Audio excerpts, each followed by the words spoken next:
Auditeurs de Radio Matania, c'est le début de la prédication et celle que j'introduis est une prédication du pasteur Claude Missidi Bazi qui a pour titre le suivant: Jésus Sauveur, Christ et Seigneur.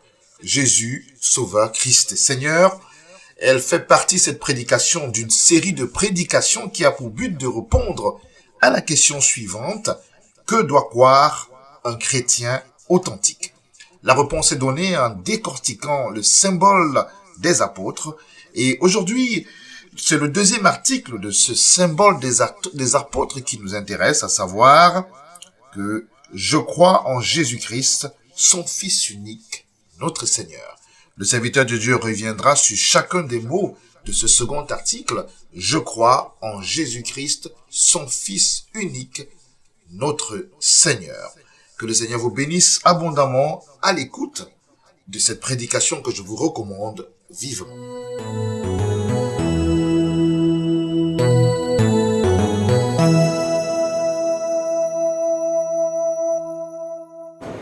Commencez donc à revoir nos convictions via donc le symbole des apôtres. Et ce matin, c'est le deuxième article qui nous intéresse, puisque nous avons vu Dieu le Père. Et nous connaissons tous, je l'espère, en tout cas ce symbole des apôtres par cœur.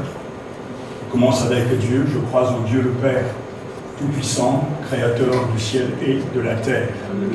Et je crois aussi en Jésus-Christ, son Fils unique, notre Seigneur. Plus loin, qui a été bien sûr conçu du Saint-Esprit. Mais c'est cette première partie donc de ce deuxième article qui nous intéresse ce matin. Je crois en Jésus-Christ, notre Seigneur. Je crois en Jésus-Christ, son Fils unique, notre Seigneur. Le Nouveau Testament a recours à des noms et à des titres variés pour désigner Jésus-Christ. Chacun est porteur d'une signification propre. Comme je l'ai dit dimanche passé, on peut compter au moins 200 titres et noms qui bien sûr nous parlent de Jésus notre Seigneur et Sauveur. Ils ont fait le choix de ces noms et de ces titres pour présenter un aspect particulier ou des aspects de la personne et de l'œuvre de notre Seigneur Jésus. Je vous rappelle que dans la Bible, le nom a toujours une signification. Et que le nom donne et décrit la fonction et voire la nature de la personne, comme le nom de Jacob, lui qui était le tricheur. Son nom a été changé lorsque Genèse chapitre 2 rencontre Dieu et il se bat avec le Seigneur. Son nom a été changé en Israël, c'est-à-dire l'élu de Dieu. Le tricheur est devenu donc le prince de Dieu. Ainsi, les noms ont leur sens dans la Bible et dans ce deuxième article, nous avons bien sûr ce premier nom, Jésus. Il s'appellera Jésus. Et Matthieu chapitre 1, verset 21, nous dit très clairement, elle enfantera un fils, bien sûr, il s'agit de Marie, et tu lui donneras le nom de Jésus. C'est lui qui sauvera son peuple de ses péchés. Matthieu chapitre 1, verset 21.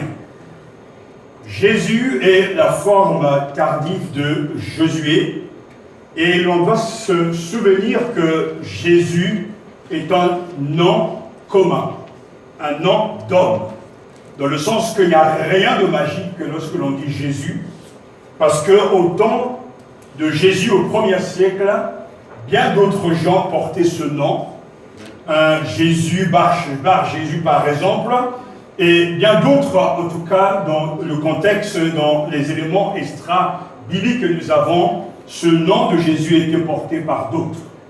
D'ailleurs, même aujourd'hui, on parle de Jésus. Dans certains endroits, il y a des gens qui portent ce nom comme un prénom quelconque, comme l'on peut s'appeler Philippe, Roger ou Albert ou un autre prénom. Jésus était son nom et nous savons que ce nom a été choisi par le Seigneur lui-même, par l'Éternel, et c'est l'ange qui lui dira donc à Marie, et elle enfantera un fils et tu lui donneras le nom de Jésus.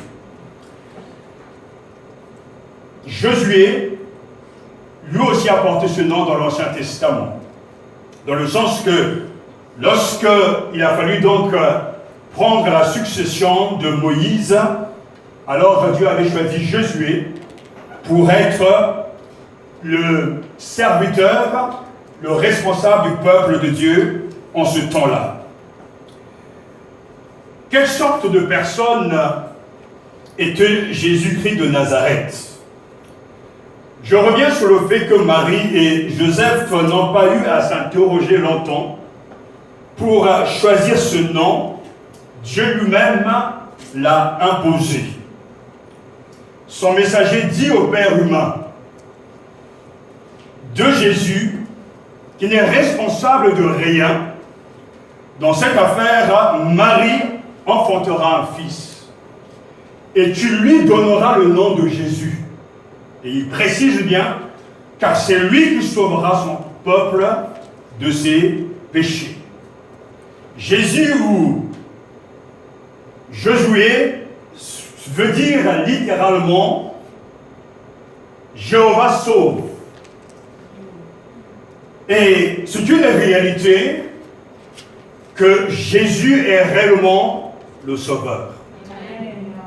Lorsqu'un chrétien affirme sa foi, ses convictions, il commence bien par ces deux mots, je crois en Jésus, et ce Jésus dont il parle, en qui il croit, a été annoncé par les prophètes, et le Christ est venu accomplir les Écritures. Au moment de la présentation de Jésus au temple, le vieux Siméon se voit bien autre chose que ce beau bébé, parce qu'il dira, mes yeux ont vu ton salut. Préparé devant tous les peuples, lumière pour éclairer les nations. Car j'ai vu de mes propres yeux ton salut. Luc chapitre 2, versets 29 à 30. Et Siméon dira donc, il est temps que je m'en aille auprès de mon Créateur, car mes yeux ont vu ton salut. Jésus a reçu un nom qui indique sa vocation. Le salut, comme nous venons de le chanter, ne se trouve en aucun autre nom, car il n'y a sous le ciel aucun autre nom donné parmi les hommes par lequel nous devrions être sauvés. Actes chapitre 4, verset 12. Qui donc est cet homme? Le nom de Jésus évoque d'abord l'humanité historique et terrestre du Sauveur. Lorsque je dis je crois en Jésus, je dois constamment me souvenir que Jésus dont je parle est un personnage historique qui a bien existé et qui a vécu dans un pays et qui a été donc reconnu par tous comme étant un homme. Jésus est un homme au sens plein du terme. Il a en effet vécu une vie comme les hommes le font, rien d'humain ne lui est étranger. Je considère qu'en parlant de Jésus, qui devient un être humain, je touche là le point important pour moi, selon moi, de ce qui fait la force et la grandeur du Seigneur Jésus. Lorsque nous disons Jésus, nous soulignons le caractère humain du Fils de Dieu. Nous prenons au sérieux son incarnation historique. Jésus était un être humain. Et c'est pour cela qu'il sera un puissant et un grand sauveur. Parce qu'il a dû prendre la forme, il a dû devenir semblable aux hommes sans commettre de péché. Lorsqu'il était sur la terre, Jésus a vécu comme un être humain. Ce côté divin a été voilé. Et lorsque nous lisons Marc chapitre 16, versets 16 à 17, lorsque Jésus pose la question, mais vous qui dites-vous que je suis? Pierre répondra, tu es le Christ, le Fils du Dieu vivant. Et Jésus lui répondra, ce n'est pas la chair et le sang qui t'ont révélé ces choses, mais c'est mon Père qui est aux cieux. Pierre a pu donc reconnaître la divinité de Jésus, parce qu'il a reçu de la part de Dieu le Père une révélation, une illumination, qui lui a permis de pénétrer dans le monde spirituel, entre guillemets, et de réaliser que Jésus est réellement Dieu et réellement un être humain. Le nom de Jésus évoque l'humanité historique et terrestre du Sauveur. Oui, nous dira l'apôtre Paul dans 1 Timothée chapitre 3 verset 16, oui, incontestablement, il est grand le secret dévoilé dans notre foi. Le Christ apparu comme un être humain a été révélé juste par l'Esprit Saint et contemplé par les anges, annoncé parmi les nations, cru par beaucoup dans le monde, il a été élevé à la gloire céleste. Jésus est un être humain. Bien qu'existant en forme de Dieu, il est devenu semblable aux hommes. Celui qui était et qui est Dieu par nature est devenu homme. Jean a déclaré que la parole a été faite chair. Philippiens chapitre 2 et Jean chapitre 1 verset 14. Christ a reçu un corps humain. Hébreux chapitre 10 verset 5. Afin que Dieu puisse habiter parmi nous, en Christ habite corporellement toute la plénitude de la divinité. Colossiens chapitre 2 verset 9. Oui, le Christ a pris la chair sur lui et il est devenu un être humain, excepté le péché. Et quand je dis je crois en Jésus, le Christ n'est pas ce que je dis, mais ce que je vis de lui. Et c'est important de réaliser que Jésus est né d'une femme. Et cela est confirmé par les récits de sa naissance virginale, parce que c'est sa conception qui est miraculeuse et non pas sa naissance. À cause de cela, il est appelé fils de David, fils d'Abraham, fils de Dieu, né de la postérité de David selon la chair. Romains chapitre 1 verset 3. Jésus en tant qu'être humain a grandi et a respecté les lois physiques et les lois, en tout cas les lois normales de la croissance humaine. Il n'a pas court-circuité sa croissance. Il a grandi comme tout être humain. Et Luc chapitre 2 verset 40 nous dit qu'il croissait en sagesse et en stature devant Dieu et devant les hommes. Genre que Jésus était un être humain. Jésus avait les mêmes tares, les mêmes exigences, les mêmes infirmités de la nature humaine. Nous savons, parce que les évangiles reviennent sur ces choses, que Jésus a été fatigué. Jésus a eu faim. Jean chapitre 4, Matthieu chapitre 4, il a eu soif, il a dormi, il a été tenté, il dépendait de son Père pour sa puissance, il a accompli des miracles, il a enseigné, et il s'est offert lui-même à Dieu. Ainsi, il est devenu semblable à nous. Cela est important parce que si j'insiste, comme je viens de le rappeler tout à l'heure, sur l'incarnation, c'est qu'il y a un principe important que nous devons saisir. Si tu n'as jamais vécu une situation identique à quelqu'un, tu ne comprends rien. Celui qui n'a jamais connu la faim ne peut pas comprendre celui qui a réellement faim. Celui qui n'a jamais été malade, hospitalisé, ne peut pas comprendre ce que l'on ressent lorsqu'on est un malade.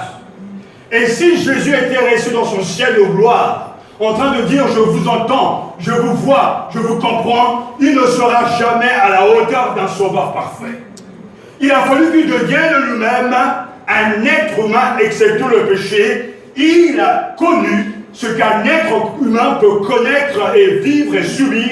Il a connu la trahison, il a connu les joies, les peines, il a connu toute cette gamme d'émotions, allant de la tristesse à la louange explosive, allant justement des sentiments de douceur jusqu'à la colère. Le Jésus dont on parle est équilibré, et c'est un Jésus humain, et c'est un Jésus 100% divin. Ainsi, Hébreux chapitre 2, verset 16 à 18 nous dit: aussi devait-il devenir en tous semblable à ses frères, afin d'être un grand prêtre compatissant et digne de confiance dans le service de Dieu pour faire l'expiation des péchés du peuple, car du fait qu'il a souffert lui-même, quand il a été mis à l'épreuve, il peut secourir ceux qui sont mis à l'épreuve. Je considère que ces versets sont les versets les plus importants de la Bible, pour moi. Et j'en parlerai un autre jour, mais j'attire votre attention sur le fait que la Bible nous dit que ainsi aussi devait-il devenir en tout semblable à ses frères. Jésus était un être humain, mais en même temps, il est Dieu. Et nous devons l'accepter par la foi. S'il n'est pas 100% humain, il ne peut pas nous comprendre. Il ne peut pas nous secourir. Mais si en même temps, il n'est pas Dieu, il ne peut pas nous sauver. Ainsi, quand nous pensons à Jésus, je suis venu avec une pièce de monnaie pour illustrer ce deux côtés de Jésus et dont Jésus assume lorsqu'il était sur la terre. Lorsqu'on prend une pièce de monnaie, on a toujours deux faces. Pile ou face. De fois on dit, avoir en tout cas le résultat du hasard, dit pile ou face. Et nous savons que ces deux côtés font une pièce. On ne peut pas choisir pile. On ne peut pas non plus choisir face, c'est pile et face. Jésus est homme. Et en tant qu'homme, il nous connaît. Il nous comprend. En même temps, Jésus est Dieu. Et ce côté de Dieu tourné vers le Père. Car il est descendu du Père. Et vient apporter la vie et le royaume de Dieu sur la terre. Ainsi, en venant sur la terre, en prenant la forme d'un être humain, c'est un être humain et non pas une similitude, non pas simplement une mascarade. Jésus a eu du sang sur lui. Jésus a pleuré. Jésus a connu, en tout cas, ce qu'un être humain peut connaître. Et a été même tenté sans commettre le péché. Ainsi, je prends par la foi mon Sauveur comme un être humain qui me connaît. Je suis fatigué ce matin, mais il connaît la fatigue. Je suis malade, il connaît ce que c'est. Car il ne faut pas penser que Jésus ne sait pas ce que nous vivons, puisqu'il était humain avec les faiblesses d'un être humain. Il était limité. Quand Jésus est sur la terre, nous savons que Dieu est esprit. Et que Dieu en tant qu'esprit ne meurt pas. Mais Jésus, lui, il est mort.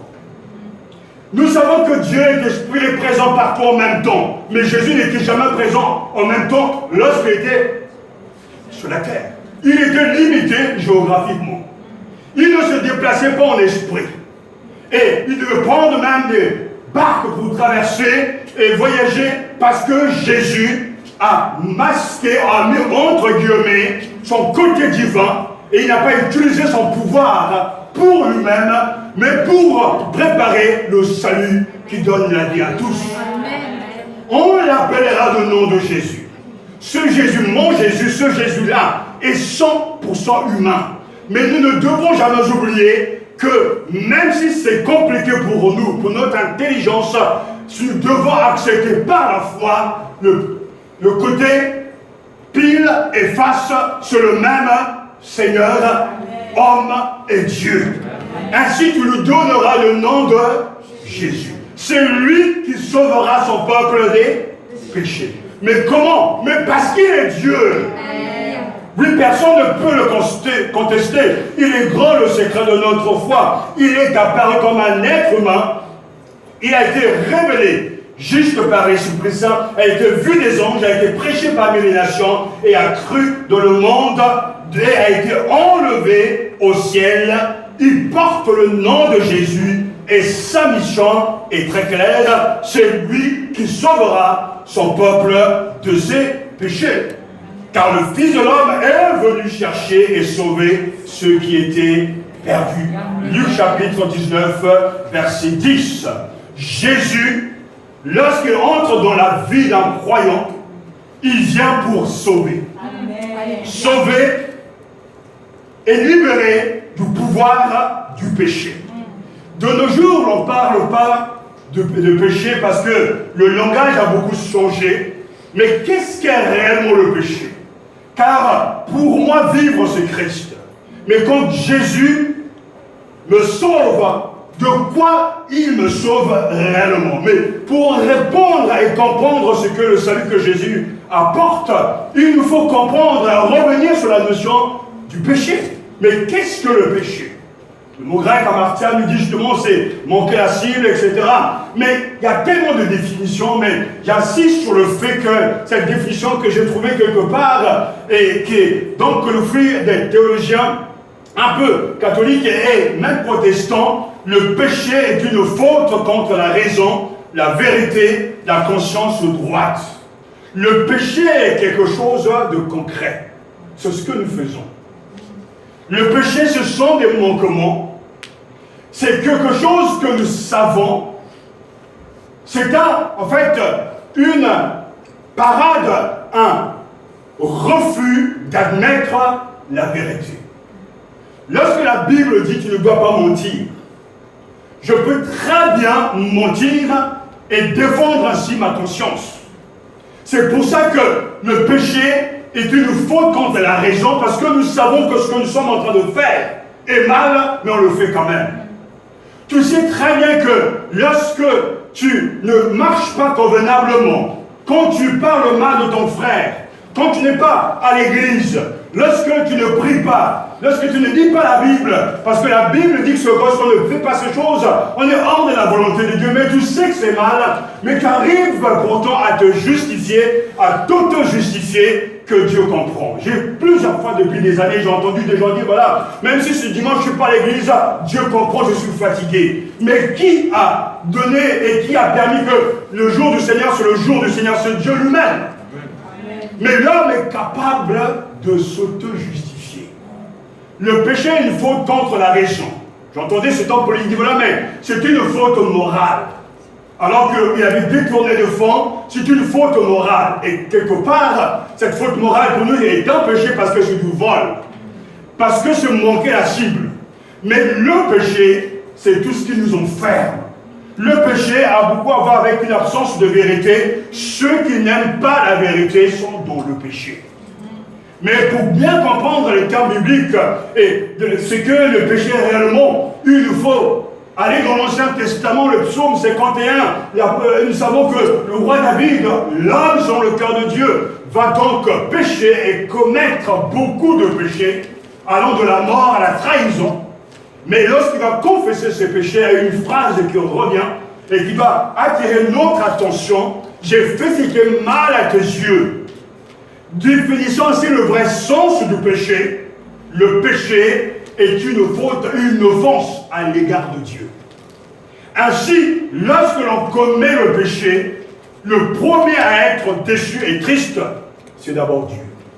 Parce que c'est Dieu qui dit tu ne tueras pas, tu ne voleras pas, tu ne diras pas de faux témoignages contre ton prochain. C'est Dieu qui nous donne ses commandements et le refus de la vérité de Dieu est un péché. David reconnaît que j'ai fait ce qui est mal à tes yeux.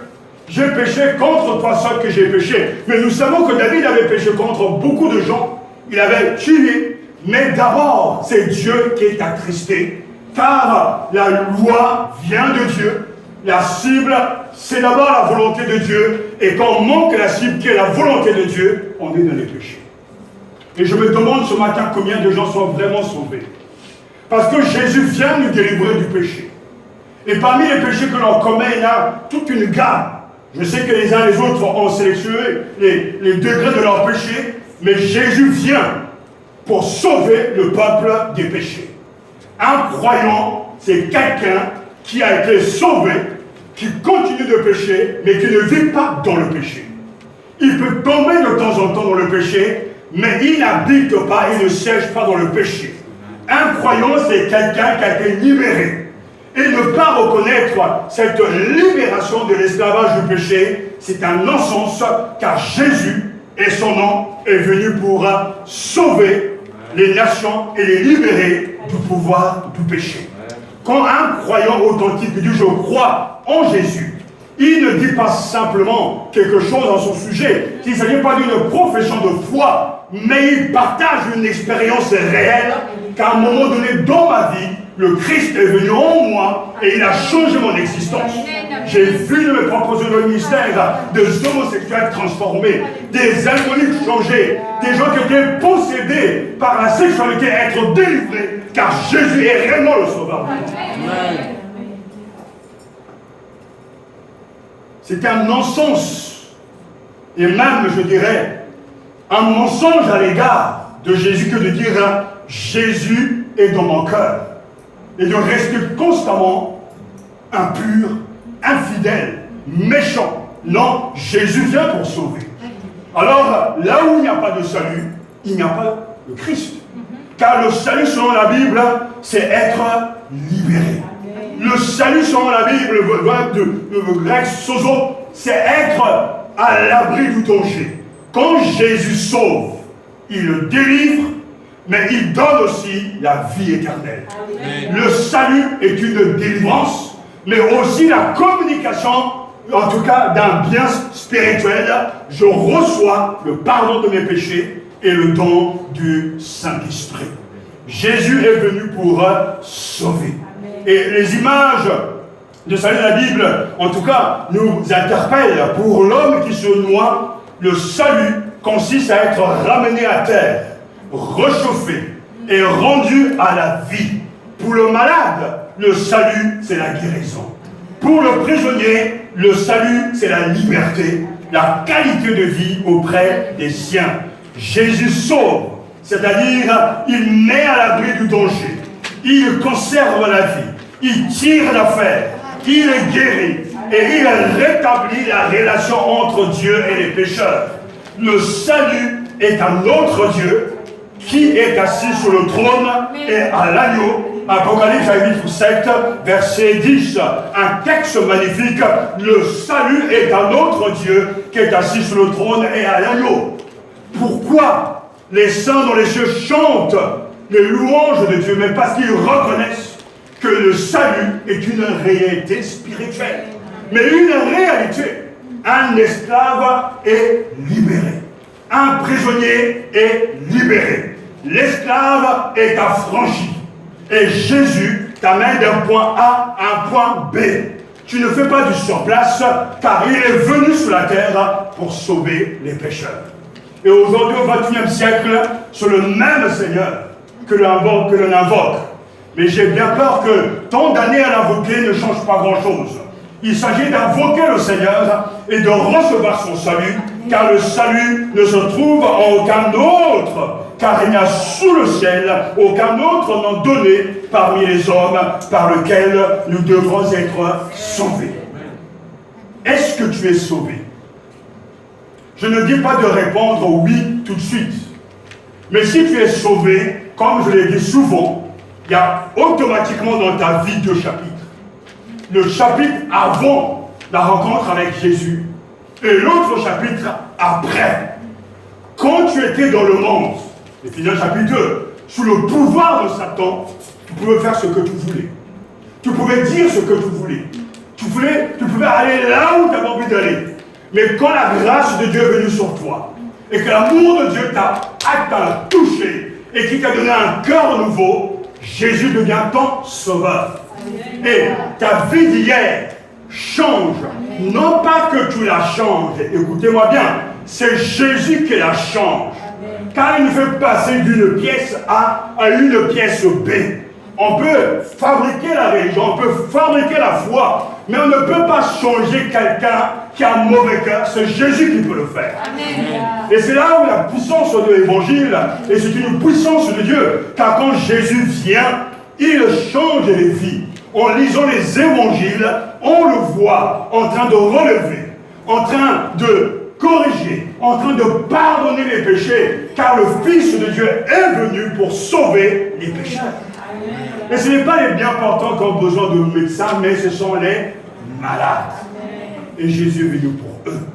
Es-tu réellement sauvé? Il n'y a pas un mois qui passe où je me pose la question, où j'interroge même le Seigneur.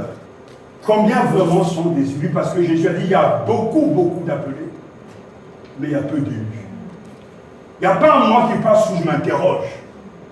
Parce que ce n'est pas toujours les gens qui viennent dans les églises, comme ici et ailleurs, qui sont les plus sympathiques, les plus gentils, les plus sérieux, les plus fidèles. Des fois même, ils sont pires que ceux qui sont dans le monde. Et tout à l'heure, j'insistais sur le fait que Jésus est un être humain. Et notre foi a été déshumanisée. Le côté même humain, on ne le voit plus. La gentillesse, le respect, le fait d'aider son prochain. Des choses qu'un être humain qui ne croit pas en Jésus peut pratiquer. Deux fois dans les églises, c'est là où on torture plus les gens. C'est là où on accuse, on accable. Où on prêche le pardon n'est jamais partagé. On veut que Dieu nous pardonne, mais on ne veut pas pardonner aux autres. Dans les églises, on trouve des gens d'une méchanceté extrême. Et je sais de quoi je parle. J'ai grandi dans l'église. Je ne peux pas prétendre avoir tout vu. Mais j'ai vu pas mal de choses. J'ai vu des gens débarquer dans l'église avec des couteaux pour se battre. J'ai vu des sorciers vouloir se régler leur compte dans les églises. J'ai vu des gens faire des prières, ne plus en finir jusqu'à ce que vous tombez par terre. Mais pourtant, c'est un sorcier. J'ai vu des gens guérir des malades soi-disant, mais pourtant, ils ne sont pas au service de Dieu. Mais j'ai vu aussi des gens simples, des gens qui ne font pas de bruit, mais qui aiment Jésus. Amen. Qui le servent tranquillement, qui ne créent jamais de problème. Comme même dans toutes les églises, il y a toujours des gens qui sont là, mais qui servent le Seigneur. Alléluia. La preuve, frères et sœurs, que Jésus est ton sauveur, c'est que ta vie a changé. Amen. Il est impossible de rester pendant tant d'années de ne jamais changer. Pendant plus de 40 ans dans le désert, les Israélites ont eu Moïse comme le leader. Et quel leader? L'homme qui parle face à face avec Dieu. Mais pourtant, ils sont tous morts. Parce que leur corps était incrédule et mauvais. Seul Jésus donne un cœur nouveau. Et ce matin, il vous donne des cœurs régénérés. Pour que vous ayez la vie en vous. On va à l'église, on va dans une salle d'église, on prend le costume religieux, on s'habille comme des religieux, on prononce les paroles religieuses, on récite les credos par cœur, mais il n'y a rien de concret de Jésus à l'intérieur. Le Christ n'est pas ce que je dis de lui, mais c'est ce que je vis de lui au quotidien. Dans un monde qui nous parle du numérique, qui nous parle de l'écologie, dans un monde où nous parle de chômage, le Christ sauve encore aujourd'hui. Et croyez-moi, c'est là qu'il faut commencer dans toutes les églises, revenir à l'essentiel et proclamer que Jésus est le sauveur du monde. Oui, il m'a sauvé il y a quelques années de cela. Il a pardonné mes péchés. Et il m'a donné la grâce de parler en son nom ce matin pour proclamer que Jésus est le sauveur. Amen. Je crois en Jésus. Alléluia. Le Christ. Il est réellement le Messie attendu. Il est Jésus, mais il est aussi Christ.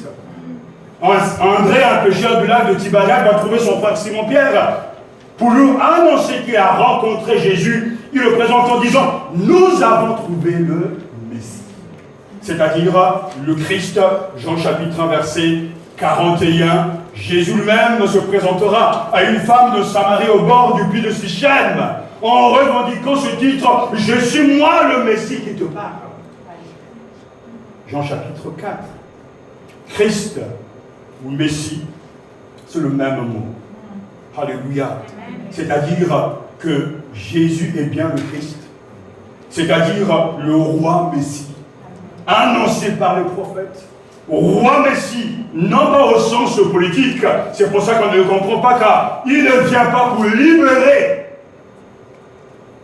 son peuple du pouvoir romain, mais il vient pour apporter la vie éternelle. Amen. Alors ce n'est pas ce Jésus qu'on s'imagine, ce Jésus qu'on soi-même érigé, fabriqué, et qui ressemble à nos envies, à nos attentes. Non, Jésus est le Messie, le Christos, le roi de gloire. Amen. Mais un Messie qui apporte un autre royaume. Il ne vient pas avec des armes, des pistolets, des PM. Non, il vient avec les armes de l'amour, les armes de la compassion, les armes du rétablissement, les armes du pardon. Il dira, mon royaume n'est pas de ce monde. Il est le roi qui vient et qui ne vient pas avec des carrosses parées d'or, non. Il est monté sur un âne. Hosanna au roi de gloire. Mais ce Jésus qui pour un peu de temps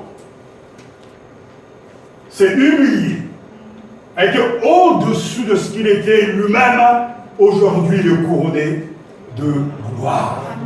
Oui, tu es le Christ. Mais Pierre, ce n'est pas le sang qui t'a révélé ça, mais c'est mon Père qui est dans les cieux.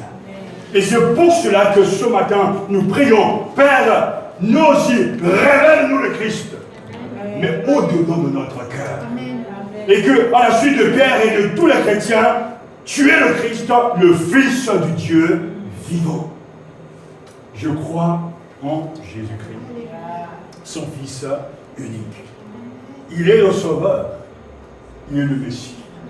Alors que les Juifs attendent la venue d'un libérateur, pour nous, il est déjà venu. Et il reviendra pour rechercher ses enfants. Oh, quel jour merveilleux. Nous l'attendons. Malatinta, viens Seigneur. Le roi de gloire fera son entrée et tout œil le verra et tout genou fléchira devant lui, car c'est lui le roi. Oh, le Christ est roi en ce qu'il nous soumet à lui-même, nous gouverne, nous défend. Il réprime tous ses ennemis ainsi que tous les nôtres, à lui soit la gloire. Car il faut qu'il règne jusqu'à ce qu'il ait mis tous ses ennemis sous ses pieds. 1 Corinthiens chapitre 15, verset 25.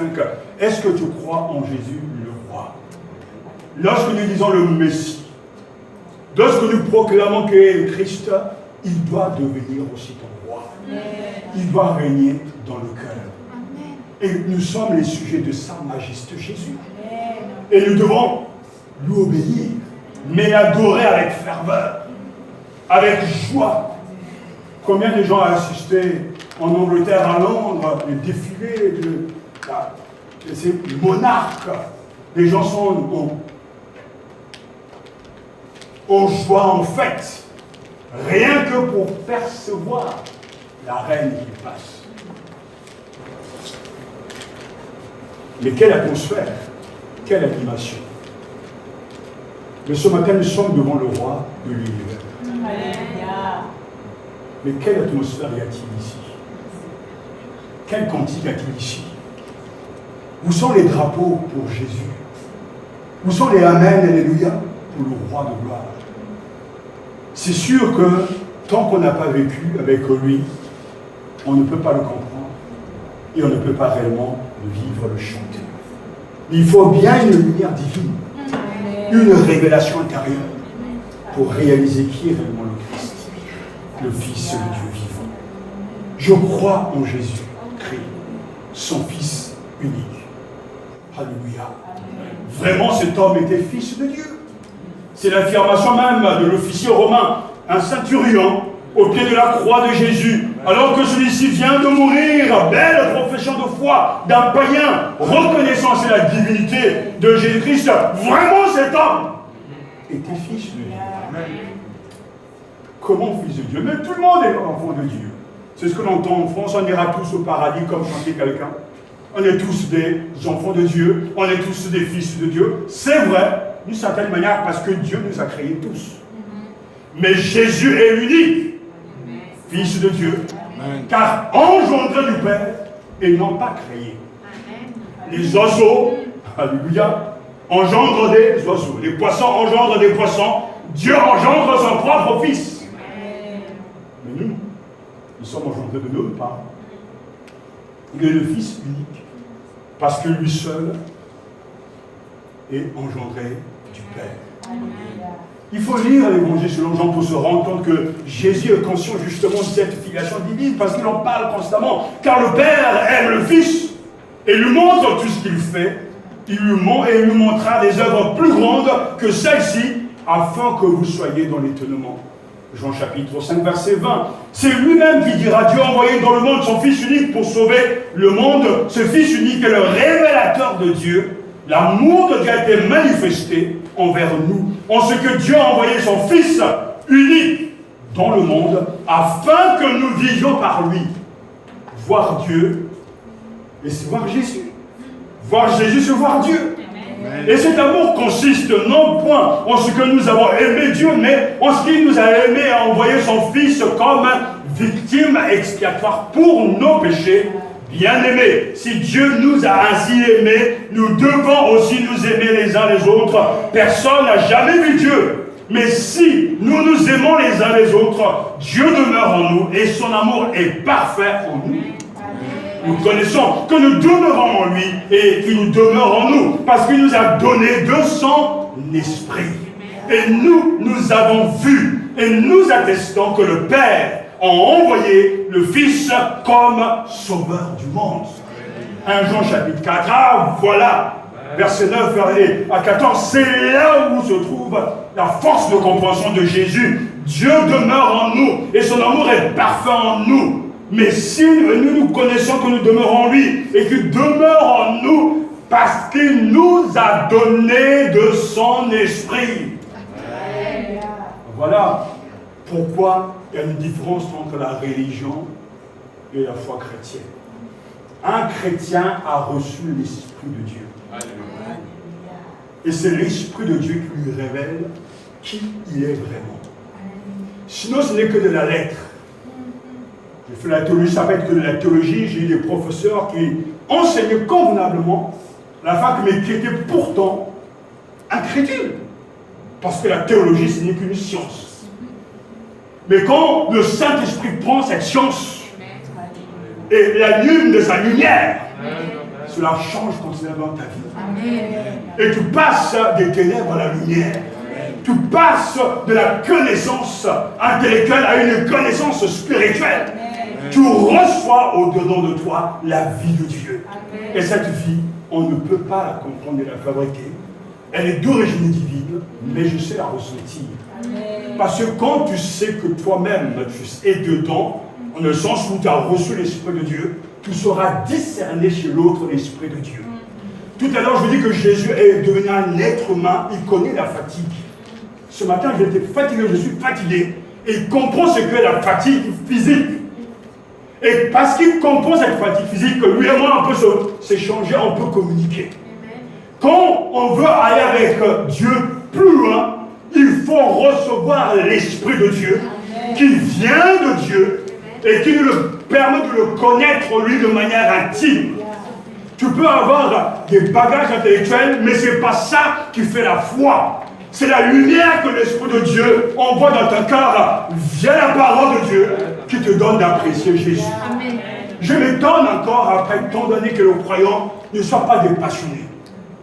Parce qu'on se passionne de tout un tas de choses. Il y a des gens qui sont passionnés par le ballon rond, des malades de fous du ballon rond. Ils économisent pendant des années, rien que pour assister à la prochaine Coupe du Monde.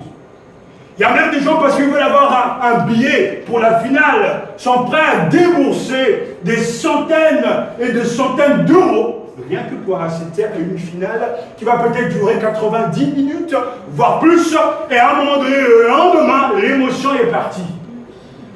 Mais pourtant, ils vont vivre avant ce moment-là, parce qu'ils sont passionnés. Il y a des collectionneurs de voitures. J'avais un copain à l'école, il collectionnait les billes. D'autres, carrément, ils ont collectionné des timbres. Mais qu'est-ce qu'ils poussent à faire ça? Parce qu'ils sont passionnés. Le chrétien, lui, il doit être passionné de Jésus. C'est-à-dire que plus il grandit avec lui, plus il est troublé. Je ne savais pas qu'il est si merveilleux. Mes acquis d'hier, mais j'en ris de fois. Un de mes anciens d'église m'appelle souvent pour encourager le pasteur. Vraiment, gloire à Dieu, bientôt je vais partir auprès du Seigneur. Mais je loue le Seigneur parce que nous avons reçu la parole. Mais le Christ, vraiment, il nous dépasse. Il nous impressionne. Parce que l'amour que nous avons eu pour Jésus hier, avec le peu de connaissances, aujourd'hui on en rit même. C'est moi qui prêchais comme ça. Mais aujourd'hui il est beaucoup plus beau. C'est Jésus-là. Qu'est-ce qui a changé? Tu as grandi. Et tu apprécies davantage le Seigneur. Que tu aies 1 an, que tu aies 70 ans, c'est le même pain qui est fabriqué avec la même formule. Mais 1 an, ce n'est pas le même goût qu'à 70 ans.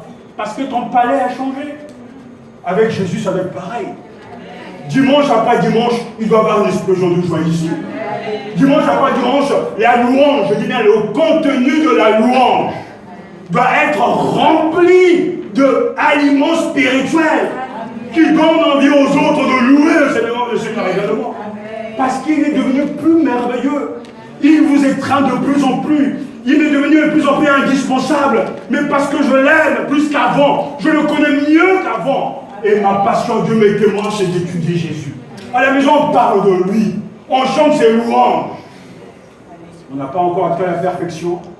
Mais on a foi. Et on veut que notre église soit ait cette même passion. Cette même joie. Je n'aime pas les gens qui sont morts. J'ai vu que dans le réveil, je n'aime pas les gens qui sont lents, mous, qui ne courent pas vite. Je n'aime pas ça. En Jésus, il y a la vie. Amen. Je vois les païens vivre. Des fois même, je regarde simplement et je les envie, non pas dans leur manière, mais parce qu'ils s'éclatent vraiment. Certains sont en boîte de nuit, ça ne peut pas danser, mais des fois, tu as des choses bizarres. Ils sont dans leur truc. Il y a un chanteur, même quand le chant n'est même pas terrible, ils allument des bougies, Ou des fois, aujourd'hui, c'est les smartphones. Ou les briquets. Et tout le monde est dedans.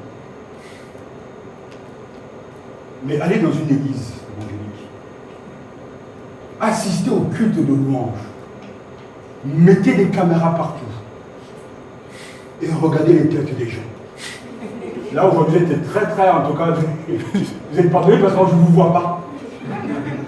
Vous avez le masque. Mais sans masque, ces gens sont là. On parle de Jésus, il y a des gens qui vous regardent. Heureusement que je ne les vois pas, mais je vois autre chose. Mais ils vous font peur. Un jour, je suivais une émission, on parlait d'Elvis Presley, ce chanteur, les gens étaient, dès qu'il a passé, il prend. Les femmes tombaient par terre. On est soulevé. Mais quelle hystérie! Ce n'était qu'un homme. Aujourd'hui, il est mort. Et quand Jésus arrive, on ne le voit pas, c'est sûr. On le voit par la foi. Amen. Il doit avoir un chant. Un bruit spirituel. Des Alléluia. Je ne peux pas être dans une église en train d'entendre le prédicateur me parler de Jésus et de dire jamais Alléluia. C'est impossible. Que Dieu me pardonne, c'est pas possible. Parce que c'est mon repas, c'est lui. Amen.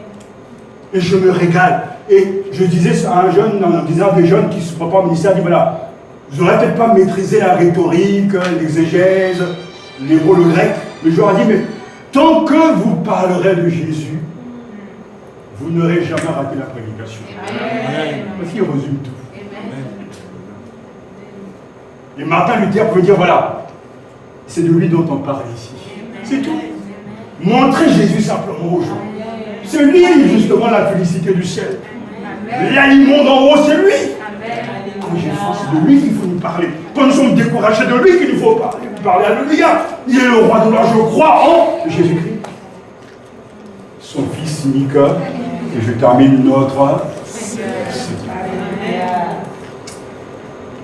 Oh Seigneur, entraîne-nous à te reconnaître comme le Fils bien-aimé du Père. Mais ce titre, ce nom est le plus important des noms. Je n'aurai pas le temps de le développer. Je ne veux pas bâcler ce titre. Mais j'aimerais simplement vous dire que Jésus est devenu Seigneur. Et qu'il n'a pas volé ce titre, ce nom. Il a réussi sous la terre à faire la volonté de son Père. Et Dieu l'a élevé au plus haut des cieux. Quand un chrétien dit « Je crois en Jésus-Christ, son Fils, notre Seigneur », je ne sais pas si l'on mesure ce que nous sommes en train de dire. Parce que le mot « curios », Seigneur, veut dire « celui qui détient le pouvoir, le propriétaire, et que tout lui appartient. » Un chrétien perd son moi-je au moment où il dit que Jésus est mon Seigneur. Il ne fera jamais rien sans demander l'avis de son maître. La joie du serviteur, c'est d'être un esclave, un doulos. C'est-à-dire d'être à sa place, dire, maître, que dois-je faire? Celui qui a compris réellement et qui vit par la puissance du Saint-Esprit la seigneurie de Jésus dans sa vie ne s'appartient plus. Il est mort à lui-même. Et nous disons dans nos églises, notre Seigneur. Ça veut dire qu'il devient le maître de notre temps, le maître de nos enfants, de nos maris, de nos épouses, le maître de notre argent, je mets notre parce que c'est comme ça que l'on parle, le maître de tout. Mais on ne peut pas servir deux maîtres à la fois. Jésus doit être le seul président, le seul Seigneur. Et aujourd'hui, il est la personne que l'on respecte le moins dans les églises. Et là, c'est ma conclusion parce que je reviendrai, mais pour que ceux peut-être que je ne verrai pas, qui n'entendront pas, puissent comprendre de quoi il s'agit, notre Seigneur. Comment Jésus, aujourd'hui en tant que Seigneur, gouverne-t-il et règne-t-il alors qu'il est la tête de l'Église? Nous savons tous reconnaître l'autorité, ça et là. J'ai entendu que le maire de Nice a pris un décret justement pour obliger le port de masque dans sa vie. Et tout le monde s'exécute. Pourquoi le fait-il? Va-t-il voir tous les Niçois? Non. Mais en tant que maire élu, il dirige la vie. Et il propose, et il organise, et il met en place un système qui fait que celui qui ne va pas respecter cette loi sera puni. Il y a une amende de 135 €. Et quand c'est la récidive, ça va beaucoup plus loin. Tout le monde est joyeux de son reportage à la télévision. Il y a un monsieur qui venait sans masque. Dès qu'il a vu le policier au loin, il a commencé à le mettre. Je trouve ça stupide. Parce que s'il avait compris, c'est une question de santé personnelle d'abord. Il n'y a pas besoin d'un policier pour le faire. Et ce maire dirige sa ville ainsi. Dans la vie chrétienne, Jésus dirige son Église de la même manière. Il a choisi des ministères, les 5 qui se trouvent dans Éphésiens 4. Il a appelé des apôtres, des prophètes, docteurs, évangélistes, pasteurs, en vue de l'édification du corps de Christ. En tant que maire, entre guillemets, de Dieu, ils appliquent la loi de Dieu. Et lorsque l'on veut s'en prendre au maire, on s'en prend à un élu de l'État. Mais au-dessus du maire, il y a qui? Il y a le président et son gouvernement. Au-dessus des serviteurs, il y a qui? Le bon pasteur, le berger de l'Église, qui est Jésus. Amen. Il donne sa loi qui est la parole de Dieu. Et tout vrai pasteur ne peut que lire, méditer, étudier ce livre pour l'expliquer et l'appliquer à la vie de croyant. Et quand les chrétiens viennent dans les assemblées pour écouter la parole de Dieu, ils n'écoutent pas un homme, mais celui que Dieu a choisi qui parle au nom de Dieu. Le Seigneur n'a jamais choisi des anges ou des archanges, il a choisi des êtres humains. C'est sa façon de faire. Ainsi, c'est Dieu qui parle. Mais comme les gens n'ont pas compris sur l'autorité de Jésus quand Jésus est Seigneur, parce qu'ils se disent qu'en tant que Seigneur, il va me parler à mon nom, Jésus ne te parlera pas à toi, bien qu'il est capable de te parler à titre personnel, mais il parle au sein de l'Église. Quand on sort de l'Église, on se fabrique des dieux, on devient même du gourou, alors que dans le cas de l'Église, la parole, lorsqu'elle est prêchée, expliquée, appliquée, Jésus règne sur l'Église.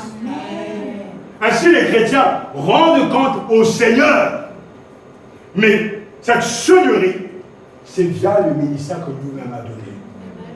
Si vous comprenez ça ce matin, il y a beaucoup de choses qui vont tomber dans vos vies. Parce que les critiques, les calomnies, tout ça, ça doit cesser. Parce que Jésus exerce son autorité via des êtres humains. Autant on va rendre compte à Dieu, mais on s'en rend compte aux hommes.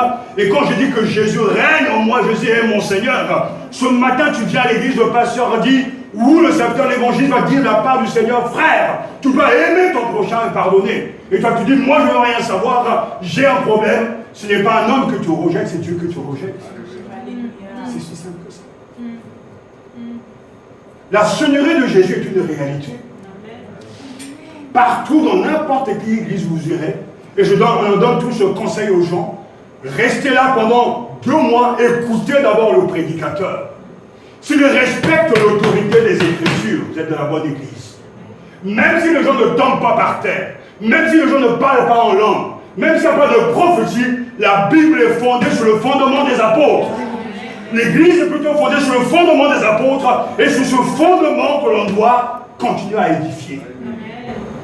Et c'est pour ça que je dis aux candidats au ministère, allez quand même faire des études.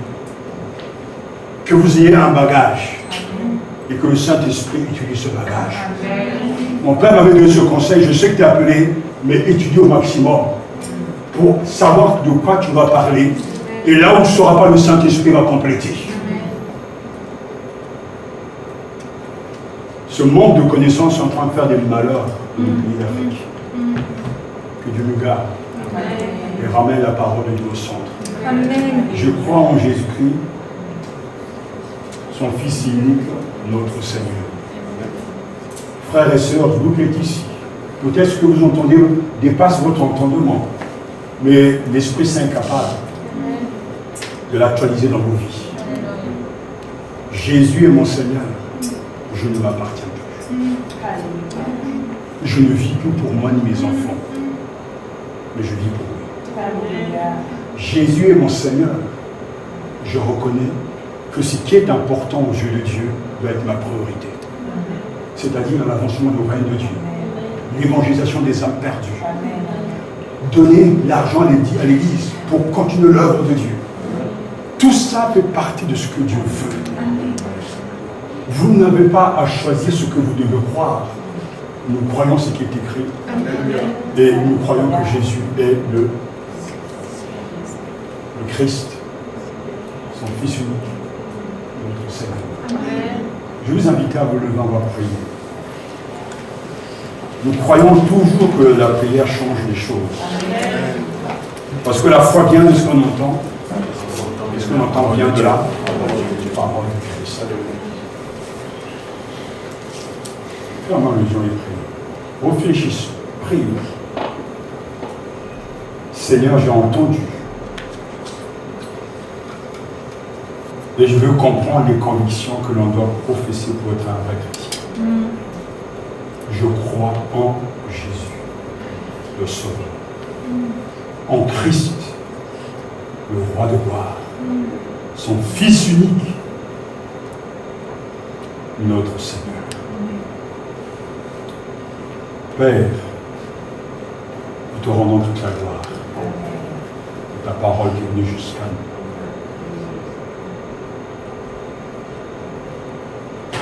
Nous savons que nous entendons constamment parler de toi. Comme chaque jour en écoutant les actualités, nous entendons beaucoup de choses. Et nous pensons avoir compris et saisi ce que nous entendons. Mais la réalité, elle est là. On a entendu, mais on n'a pas changé dans l'état. On a vu le prédicateur s'exciter, répéter sans doute les mêmes choses. Mais c'est toi pourtant qui parles, parce que tu veux sauver. Seigneur, ce manque de changement nous amène à nous interroger sur la vraie foi ou la non-foi. Car tu es réellement le sauveur du monde. Ce matin, c'est aux habitués que nous nous adressons. à tous ceux, Seigneur, qui recitent ce credo, mais dont les vies ne changent jamais.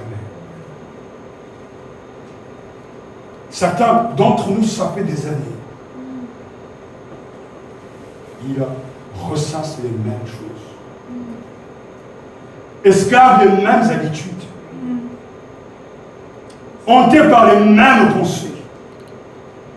Prisonniers de leur passé, du présent et même du futur. Il n'y a qu'un seul nom. Il n'y a qu'un seul Dieu. Jésus. Qui peut sauver. Qui peut libérer. Qui peut détruire les forces du mal. Toi seul peux le faire. Et nous te prions, je te prie, Père, de faire grâce. De libérer les habitudes de cette assemblée. Alléluia. De leur faux Dieu. De ce faux Christ. De cet évangile erroné, tordu. D'envoyer ta lumière et ta révélation. Par le Saint-Esprit. Afin de révéler au plus profond de nous le Christ. Et comme Paul pouvait l'écrire, Christ en nous, l'espérance de la gloire. Seigneur, il a fallu une rencontre sur le chemin de Damas pour que Paul, le fougueux, qui pensait rendre un culte à Dieu, soit arrêté dans sa folie et sa bêtise. Il a fallu que toi tu entres en action. Et je crois, Seigneur, que cela est indispensable, important pour tout un chacun ce matin, ceux qui sont là et ceux qui ne sont pas là, qui te rencontrent. Non pas de la même manière spectaculaire qu'en Paul, mais que le voile qui est là soit déchiré. Amen. Que la lumière divine pénètre leur cœur. Amen. Et que ce Christ soit reconnu, accepté et obéi. Amen. Seigneur, viens imposer ton règne. Amen. Et là où il y a des liens, des forces sataniques, que ce soit ces liens, Jésus, tu es le Sauveur. Amen. Tous les élus au ciel chantent ta louange. Le salut appartient à notre Dieu. Amen. Et personne ne peut sauver que toi. Et ceux qui sont au ciel chantent tes louanges, car ils sont rentrés dans la réalité de ce plein salut. Ils ont été libérés du pouvoir du péché. Ils ont été libérés de l'esclavage de Satan. Ils sont passés des ténèbres à la lumière du Christ. De la puissance de Satan à la puissance de Dieu. Hier de la haine, ils sont remplis du Saint-Esprit. Et l'amour de Dieu déborde dans leur cœur. Telle est la réalité. Père, je te rends grâce, car je crois que tu le fais. Et que ceux que tu as prédestinés au salut ont entendu ta parole, l'ont accepté avec joie. Amen. Et ils ont eu le courage de remettre en question leurs convictions. Alléluia. Nous te rendons toute la gloire, car la réussite t'appartient. La victoire de la parole de Dieu t'appartient. C'est toi qui sèmes. Nous prions, c'est toi qui fais germer. À toi la victoire. Amen. Parce que cette parole ne retourne jamais à toi sans avoir exécuté ta volonté. Amen. Nous te louons pour la puissance de ta parole. Nous te louons de ce que tu es réel dans nos vies. Amen. Et nous t'aimons, je t'aime, Seigneur. Toutes ces années à te suivre, à supporter, à encourager, à réprimer, à demander pardon. Seigneur, tu es présent. Amen. Tu n'as jamais abandonné tes enfants. Amen. Tu es l'ami toujours fidèle. Amen. Je te loue et je te bénis pour ces vérités que tu nous donnes de retrouver que Christ est suffisant en tout et pour tout. Amen. À toi la gloire pour ce salut parfait. Amen. Que ton nom soit béni. Ton nom soit exalté. Jésus, tu es précieux pour moi. J'aimerais que nous rendons grâce à Dieu. Alléluia. Précieux pour moi.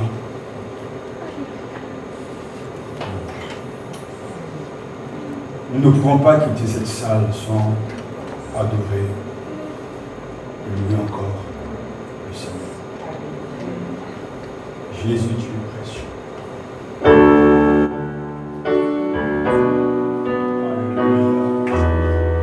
Que ce soit là la réalité de chacun.